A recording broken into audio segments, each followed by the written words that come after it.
কেরামকে নিয়ে দোয়ার মধ্যে ইয়েতিমের মতো কান্না আরম্ভ করে দিলেন। আল্লাহর এত মায়া লাগছে, আল্লাহ রব্বুল আলামিন জিবরাইলকে পাঠায়া দিলেন, যাও এই সূরাটা নিয়ে যাও। সূরার নাম সূরা ফাতাহ। সুবহানাল্লাহ। ইন্না ফাতাহনা লাকা ফাতহাম মুবিনা।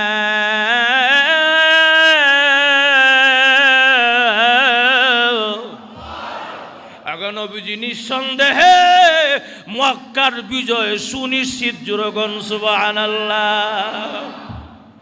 ভাইয়ের আমার, আল্লাহর নবী বিশ্ব নবী রাহমাতুল লিল আলামিন সাহাবায়ে কেরামকে নিয়ে চলে গেলেন মদিনায়। এরকম দিন যায় রাত যায়, দিন যায় রাত যায়, রাসূলের ভিতরে শান্তি নাই। ভাইয়েরা আমার, যখন 8 বছর পূর্ণ হয়ে গেল মদিনায়, কত বছর? 8 বছর পূর্ণ হলো, 8টি বছর হয়ে গেল। এমনি দেখা যায় আল্লাহর রাসূল দেখেন রমজানের চাঁদ